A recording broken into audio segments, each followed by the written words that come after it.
We'll just go to a normal stream. And so if you see the intro video, don't think that it's over. It's just starting. All right, so. Let me see if I can do this. Uh-huh.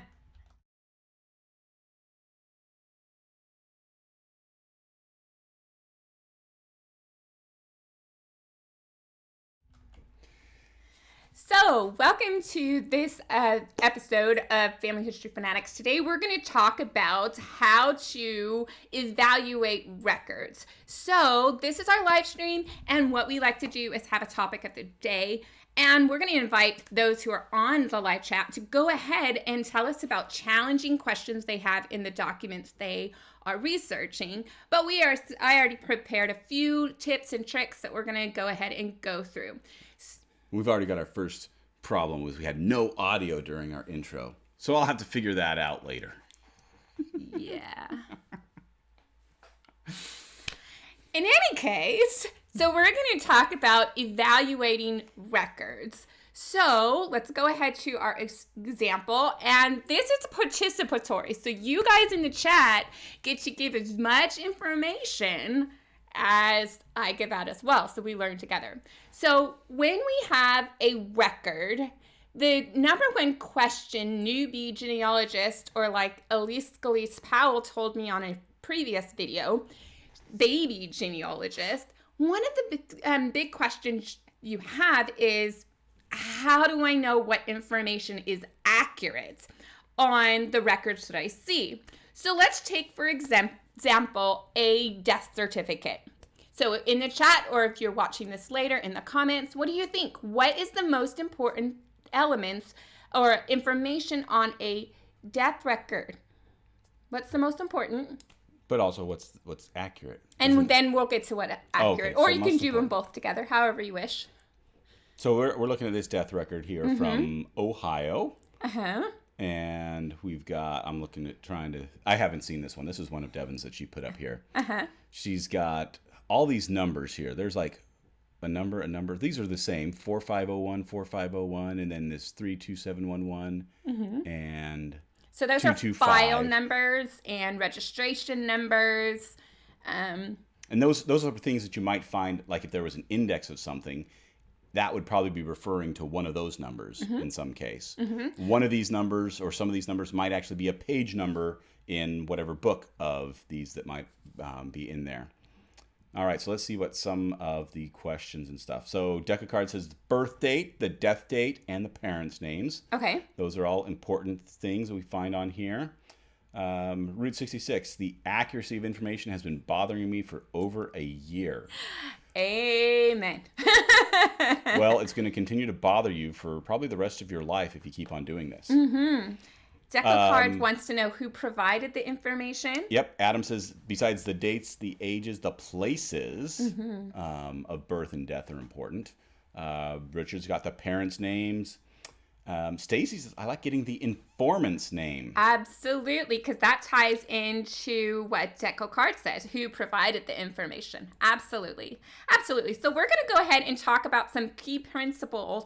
It doesn't matter if it's a death certificate, a birth certificate, or whatever. What are some key principles when you begin evaluating a record? So the first thing you want to do is find out who the informant was. So who was the informant? How would they have known that information is to be true? So let's take a birth certificate. So who is typically the informant on a birth certificate or a birth register? Well, let's hold the birth register for a moment. I would say either one of the parents or the doctor. Yeah, typically. Now, but also think about from a medical standpoint, how we record births and deaths now is different than how we did it 50 to 100 years ago.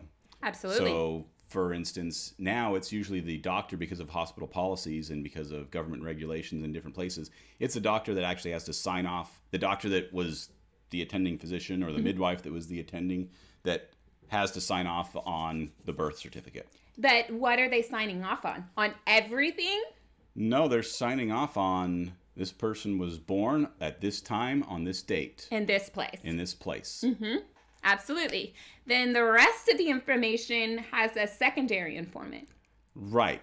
So I remember because we had 5 kids. We've done it 5 times. We've done it 5 times in 3 different states. In 3 different states and 4 different hospitals. It was all a little bit different, but usually you'd have a nurse come in and either with Devon there or with me and Devon there, and she would ask us, hey, what information do you want on the birth certificate? That's true. Which, when you think about it, they're not verifying anything. They're asking, what do you want to put on? So I could have put Bill Garnett on the certificate. Yeah. She can put on, let's see here. Oh, it just was a blip. We just had a blip. So, yeah, she could put on there as far as her name, how she wants her name. Mm-hmm. So that may include middle names. It may not include middle names. It may be a nickname as opposed to a actual given name. Yeah. If maybe we were having a fight that day and she wanted to put on some other guy, Tom Cruise, she could have put on Tom Cruise. Yeah. So that's, I think, something really important when you're thinking about this, is when you start to think about how this record was made. While the parents listed is good, there may be reasons why those parents aren't correct. Right. But I think typically the typical rule of thumb, correct me if I'm wrong, those you in chat, typically the mother's name is most accurate because it's documenting the mother. The doctor is signing off whose baby did I get out of which woman. Right. Mm-hmm. Yeah. After that, everything else can be questionable, which has caused a lot of confusion for people in that regard. And then also at the same time, you have birth certificates for adopted children in some states that they will actually create a new birth certificate with the adopted parents listed as the parents, and there's no indication that the child is adopted. Right, for sure. Okay, so the next thing is questions concerning the creation of the record. Now, this one particularly comes into play that I have found the most often when there's a secondary person involved in the crafting process. Some people have talked about census, so you go ahead and see what they said, and I'll come back to you in a second. Mm-hmm. Census records, because there's multiple steps into the creation of that census record that we now see. But typically what I have found in my research is I will find, especially in like early birth records and early death records, I will find a cluster of reports from the doctor. So the doctor had within 6 months to go and tell the clerk who they delivered, and lots of things can happen in that 6 months. They may miss a person. They may misname a person. They can get all kinds of facts mixed up. But the later, or I guess more recent, how do you say that? So let's say 1850 towards 1880 and more recent. More recent. Thank you. I like that. More recent, then it can be the person coming in, and then they began doing their certificates, and I think that can have increased accuracy on what was taking place. But really it comes down to, how would you say,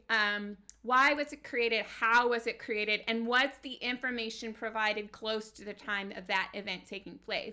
So people... Well, there's a couple of things here. With censuses is it's not always really well specified. So you might have, a set of family members that have all the same surnames, but let's say their ages don't line up right, or they don't have the right dates, or you might have some different surname people within that might be stepchildren, they might be nieces, nephews, different things. And so in a lot of cases, it might not say unless there's something telling you what the relationship is specifically. And another one that Adam brought up is with church records. And this is a great point here, is because the further back we go, we don't have these government records, and we rely on church records a lot. Mm-hmm. Who's reporting that when you think about it? Now, he brings up, it could be the godparent reporting that. Now, that godparent may be very close to the family. They may have gotten that information from the family. They may have witnessed the event. They may not have. Right, for sure. It may be the priest that was recording that. It may be just the clerk that was recording that. And that may have happened the day of. It may have happened the week after. It may have happened a month later when the parents are coming in to say, hey, we had this child, and the priest came over and baptized him at our house, and so we've got this. So when you're looking at that, the further away you go, both in people and in time, the chance for errors to creep in increases. Yeah, and genealogy is, you bring up a point about people, places, and time. I seem to remember Melissa Barker had talked about circuit court records and how sometimes birth dates and marriage dates kind of are fudged a little bit. Correct me if I'm wrong, Melissa, but they're fudged a little bit because the circuit court person who came to create those records came in a circuit. And so if things happened before the circuit came, the court person came around, then the dates kind of get messed up and confusing. So, that goes to my next point. Next point. Yes, the next point. And that is, are there any external influences? And it could be internal, but think about this. Unwed mothers. Sometimes they like to hide things,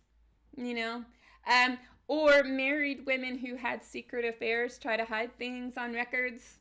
What other reasons do they have? External forces of why things might. Well, Chris had brought up on death certificates. He says someone lists a grandfather rather than a father because of drama. Oh. There's just drama. Right. Family drama that maybe you don't want this person actually listed here. Maybe you don't want to recognize this person as whatever relationship they are for whatever reason. And so you list somebody else. Right, for sure. And in city directories, especially 1900 and 1930, I know of many women who will say they are widows of individuals, when in actuality, they're divorced or separated. The census record may actually show that they're divorced, but the city directory, because they became in the hands of the members of the public, they wanted to keep that under wraps, and so they would often say that they were widowed rather than divorced, and it can create some confusion, and that's an example of an external influence in my biggest example. No, that's a good point, because there's lots of reasons. Even if we look at immigration. If you know that the country that you're immigrating to has a preference for parents with their kids, and you happen to have a nephew or a niece that's trying to immigrate with you, well, do you want to have to go through the hassle of, this might be extra forms to fill out, it might be this, or do you just want to say that this is my son or daughter, and it makes it easy? Well, and then you also had the folks that changed their age. Oh yes, the changing of the age. There's a lot. I actually had a coworker that I worked with in Iowa, and he was from India originally, and this was back when India still included Pakistan and Bangladesh. And when that division happened, basically the Pakistan and Bangladesh were designed for the Muslim inhabitants, and India was designed for the Hindu inhabitants. Well, you had this huge migration of people, Muslims from India going into Pakistan and Hindus from Pakistan going into India. He was part of that. They didn't have any records because they were all with the Pakistan part, and so when his father brought the family over and they were basically creating their official records, he wanted to make sure that his kids had a academic advantage. And so he basically lied and said his kids were all 2 years younger than they really were. And that became the official record for him that he's had his entire life. So his passport, so when he immigrated to the United States, that's the records that they were using. So his passport, all his school records, all his work records, his FBI investigation stuff, everything as far as records that there are show a birth date that is 2 years off. And it's really only him and his family that knows it's not the real birth date. Right. And so those are and there's lots of, personal, external influence, like the dramas we've said. Stacy, you brought up a very good point about grief could be causing problem. I'd also like to say drugs. I know that sounds awful, but I had some medicine when I had those 5 kids, and if you asked me very much afterwards and shoved papers in my face, I probably would not have given you lucid answers. there's alcohol, drugs, all sorts of reasons could be a part of causing some errors. So let's go back and take a peek just briefly at this death certificate. Now, this death certificate, we had said, in the capacity of his office, the doctor likely recorded the correct cause of death, time of death, and location of death. I'm looking for the cause of death and time of death. I think I chopped off part of that. So down here at the bottom is the cause of death. Arterial cardiovascular disease? Yeah, so it sounds like heart disease. Heart disease. Which kind of runs in my family, so that's no surprise, especially that line. But then all of the other information that's on this record, yes. You're really shouting in my ear. I'm sorry. which means that they're hearing you loud. You don't need to whisper. Okay, I'm sorry. I get super excited. When I do that, you're just shouting in my ear. Oh, okay. I got it. I've got a knife here. I'm jabbing into her legs. Hey, she's shouting. I thought he was telling me to speed up or slow down. No. Okay. But not too much. Okay, so wait a second here. Date of death here. Mm-hmm. And you said time of death? Uh-huh. If it was on the record. Okay, there's no time of death on here. Mm-hmm. But then all the other stuff, where Caroline was born, her name, where she was born, who her parents were, if some records say where the parents are from. Here's the parents. Go ahead and click the slide advancer, please. Okay. So, one more time. One more time. Yeah. So Caroline Bricker on this record says that she was the daughter of Thomas Geisler and Caroline Mack. Now, was Caroline Bricker alive to tell people who her parents were? No, because this is her death certificate. It's her death certificate. She's dead. She's kind of dead. She's a lot dead. She's not mostly dead or all dead, like in Princess Bride. She's dead. All dead. She's all dead. Now, the informant was her son, Curtis Bricker. Okay, and that's on here. We can see right here. Yeah. The informant, Curtis Bricker. Yes. But here's something else that's important. Records don't stand alone. And as we just talked about with India, and Route 66 mentions that there was a quagmire of problems that displaced information for several families. Absolutely. My guess is that's thousands and thousands, if not millions of families. Absolutely. So one of the things you have to do is piece together lots of information about an individual. So for Caroline, here's something interesting that happened. So her father died when she was 4 months old. Her mother remarried within months of that death. And then she appears, Caroline Bricker, the daughter, she appears in a census record with her stepfather's last name. Then later in her marriage certificate to Alan Bricker, she does record that her father's last name is Geisler. But his first name is Joseph. Was her stepfather's name Thomas? Her stepfather's name is Michael. So where does Thomas come from? I have no idea, except she does have a half-brother named John T. Billman, and I've yet to figure out if the T stands for Thomas. So Curtis had never met his grandfather. Okay, so Curtis is her son. Curtis is her son. Curtis has never met his grandfather, and Caroline didn't really know her father. And actually, forgive me, her marriage certificate didn't have a father's name because she didn't really know until later in her adult years. But her sister Mary Elizabeth actually had the right father on her marriage certificate. So when you piece it all together, you find out that her father's name really was Joseph Geisler. And then somewhere, somebody pulled Thomas out of the hat. Now, all I have is the name Joseph Geisler, who I've talked about a lot. I talk about a lot. And maybe there is a Thomas associated with Joseph, but I haven't found any evidence of that. So when you go and you start evaluating your records, you do want to examine the record in and of itself, but then you have to piece it together with other records and recognize, like in her case, she really didn't know her dad. Mm-hmm. She knew her stepfather, But then he died when she was fairly young too. She wasn't even married and he passed away.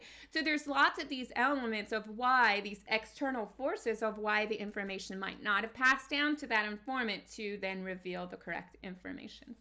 So Juan brings up a pretty interesting thing, a couple of things I didn't know about, but he says there's a lot of surname changes in my tree. St. Clair to Sinclair. Okay. I didn't realize that Sinclair was from St. Clair. It was, a derivative of that. I'm not sure how to pronounce this one, but Bayoko to Bayoko. Is that an H? It's one with a J to one with an I. And Rodriguez with an S to Rodriguez with a Z. Mm-hmm.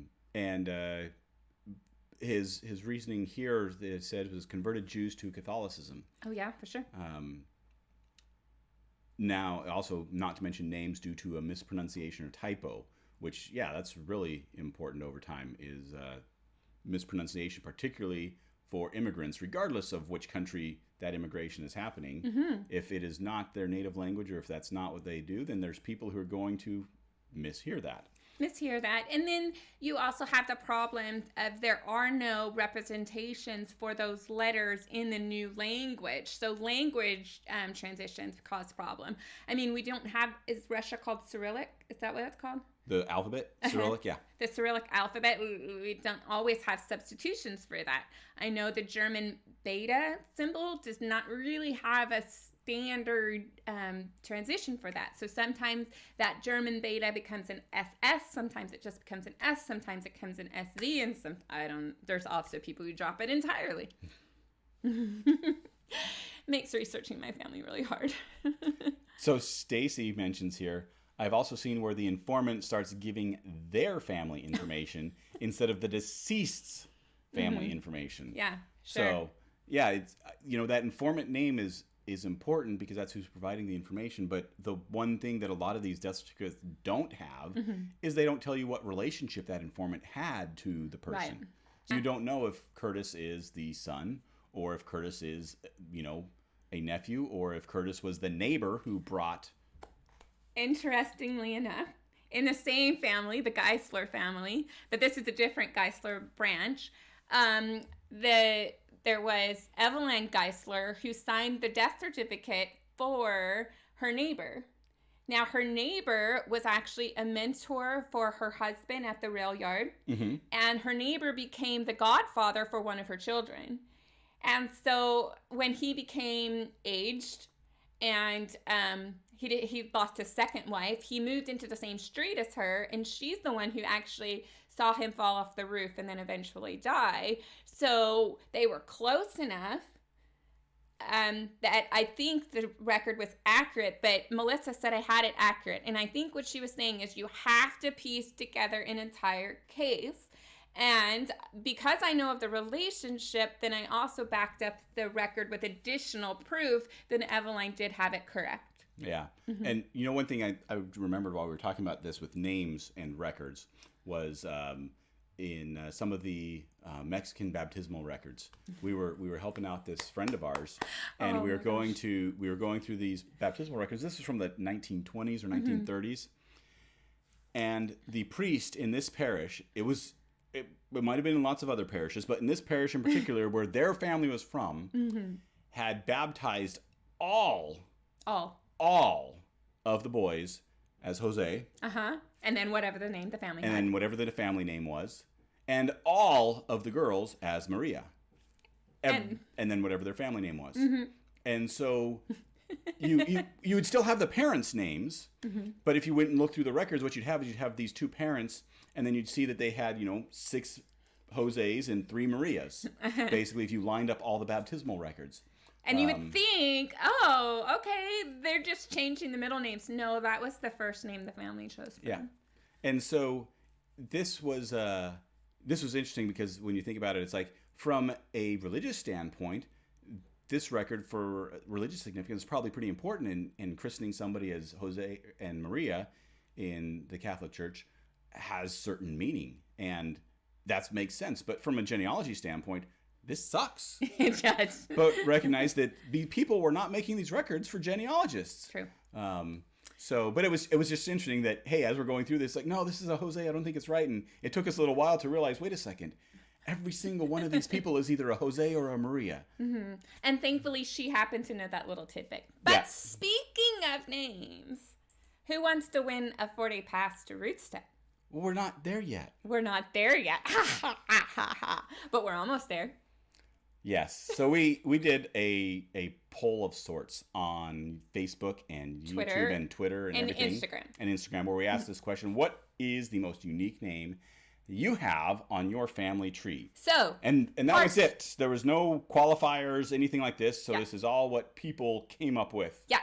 So if you're in chat, except for Chris, because you've already participated. No, I'm just kidding. Chris, you can go ahead and drop yours in again. Go ahead and share with us the unique names that you have on your family tree. We'd like to see it. But we're going to go ahead and get started with some unique names people have found in their tree. And I'm about to sneeze, so if I go off screen for a second, that's because I'm there sneezing. There you go. There's this Chris. Go ahead and say Chris's. Okay, this is Chris's? Yeah, right there. Fabricus, Disagnus Bombardier. Yeah, that one. I like that. You like that one? We didn't include it on this list? Uh-huh. All right, so here's our first name, Fabricius Augustus Cather. Yep. Now, do we have details? Was this... This one was a Civil War captain or major or something. So yeah, that's what my list was, that extra list. Okay. Yeah, I think you closed it. No, I might have it open still.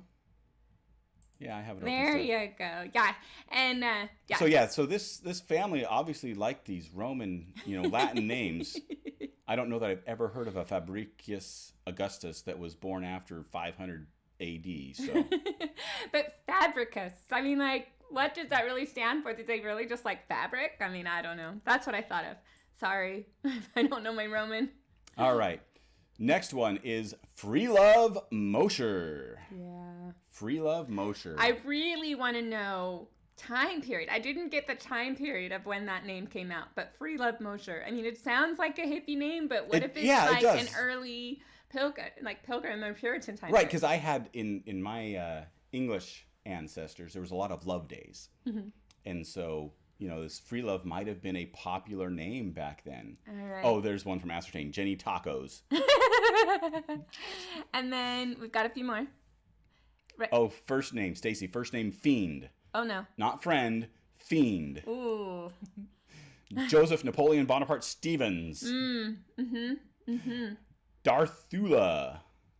And then I think might have something else, Richard. Okay. All right. Next one is that we had is Mahala. Now this sounds like a Hawaiian name, so I would be curious, and I don't know. Okay, hold it right here. Screwed up. Okay, so DLP Genealogy on Instagram said that Mahala was interesting, not because the name's interesting, but they have no idea where the name comes from because all of her family, and I know I'm going to butcher this in English, Lincolnshire? Yep, I said it right. Okay, because I want to say Lincolnshire, but that's because I'm from Texas. Anyway, they're from Lincolnshire, and they have a name Mahala, where all the other girl names are Elsie and Doris. Maybe they were part of Captain Cook's voyage, and I don't know. Maybe they read a romance novel. That happens a lot. Yeah. More often than it should. Okay, so Melissa says it's not Hawaiian. There's tons of Mahalas in Kentucky. Mm-hmm. So Mahala's like an English name, and they all moved to Kentucky? Okay. Wow. Okay. Doesn't it look Hawaiian? It does. It looks very Hawaiian. Okay. All right, this one, I like this. Mm-hmm. Now, it doesn't seem so odd. Socrates Cook. Mm-hmm. But Socrates had a twin brother. So guess in the comments... I know. Guess what Socrates' twin brother's name was. But I just wanted to say this came from Book Educator on Instagram. That's the only thing I was going to share. Yeah. So thank you so much for you guys' submissions. Put yourself in Socrates' parents' shoes, and you just had two twin boys, and you named the first one Socrates. You've got to name the other one something. And Ascertain comes up with Aristotle. That's a good one. That goes along with Socrates really well. Mm-hmm. Well, there's some other little feedback. Why are you going? What was Socrates' twin brother's name? Brutus. Sorry. So Route 66 said he wondered if the Latin name Ancestor was a Roman soldier over 1700 years ago. Maybe. I mean, that would have been an interesting premonition, maybe, that he became a soldier in the American Civil War. Stacy Coates has twins, Alflora and Fenora. Mm-hmm.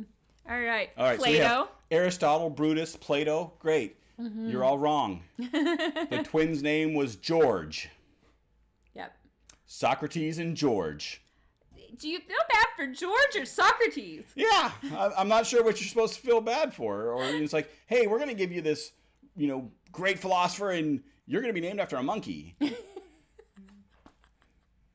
You mean Curious George? Curious George. Yeah, exactly. All right, which leads us to our next set of names. Uh-huh. And this is the what were the parents thinking category. Absolutely. But just a second, I want to see real quick. Ken Miller is in the house. Hey, Ken, how? Kevin Miller from our Facebook fans.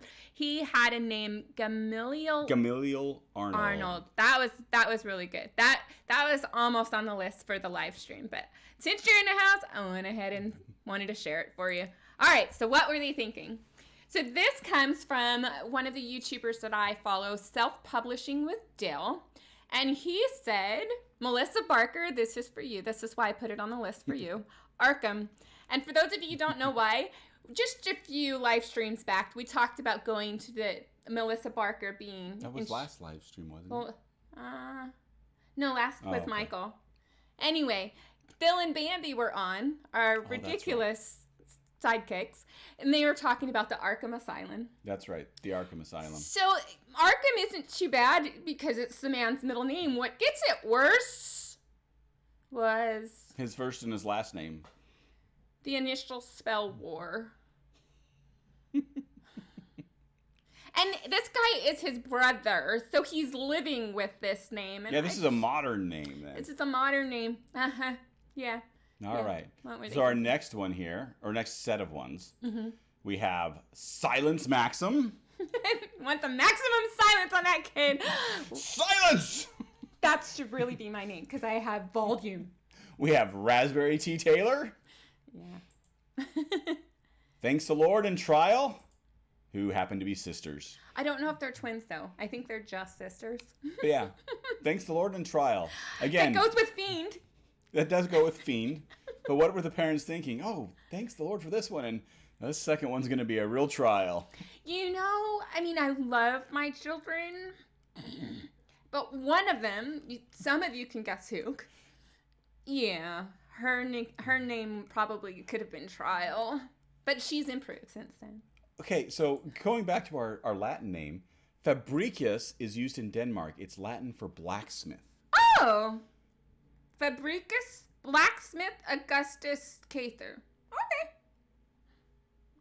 Cool. That's why we get on these things. And then, thanks so much. Who gave us that?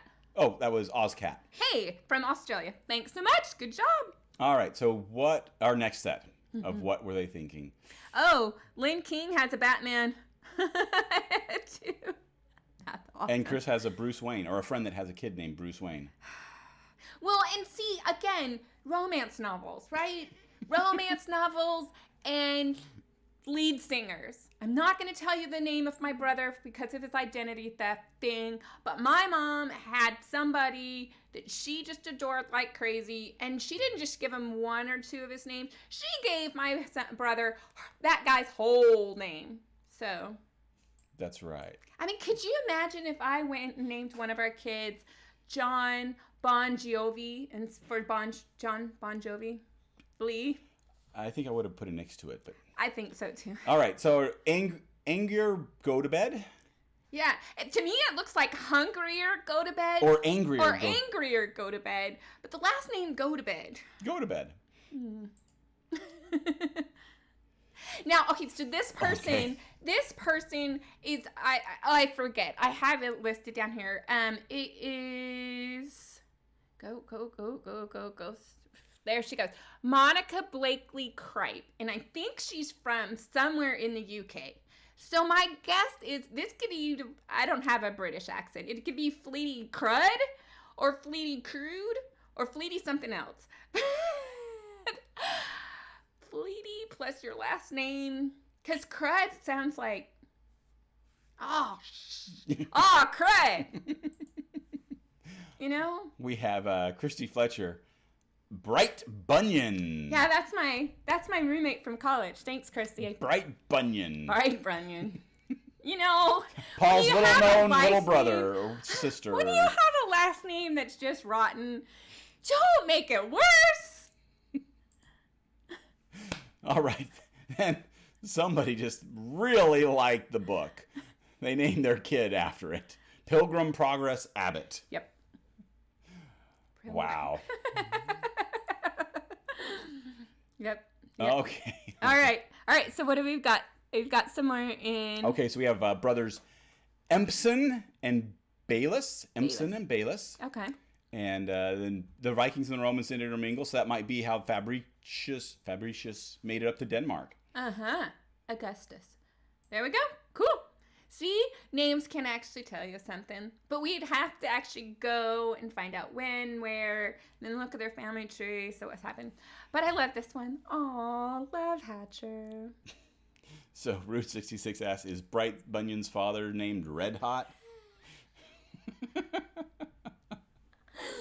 See, again, what were they thinking? You know, I took a lot of thought in picking out my kids' names. In fact, you wanted to name... See, he has a family, an ancestor, Richard Quick Cavern. Mm-hmm. And we wanted to name one of our boys, I won't say who, after him. And so he was going to get the middle name either Richard Quick or Cavern. So we were leaning for Quick for quite some times. Do you remember what her last name is? Makes it everything an adverb. Lee. So we were watching the Winter Olympics and saw Quickly and said no. And then I also wanted to use the name Bell for a middle name. Yeah, Belly. You put that together and you get Belly. So our kids do not have Belly or Quickly as their last names. But somebody's child was named Love Hatcher. Yeah. And then Karen Phillips on Facebook said, oh, I have one whose name is Love Sins. Sounds like a stage name to me, doesn't it? It does. I mean, like, really? But... Okay. And it's only going to get worse. This next one is from Martha Knotts from Facebook's Royal Topping. Now that's the whole name. That's the whole name? Royal Topping. Royal Topping. Okay, Stacy has a unique name, Lucretia. I had several people who said Lucretia. I mean, that is unique, especially if you just have Elizabeth and... See, and what I'm wondering is if some of these names have just gone completely out of style. Absolutely. And that's why. Because, like, I don't know any Royals. Mm-hmm. I certainly don't know any Loves. Mm-hmm. I've seen, like I said, the Love Day in my family. Mm-hmm.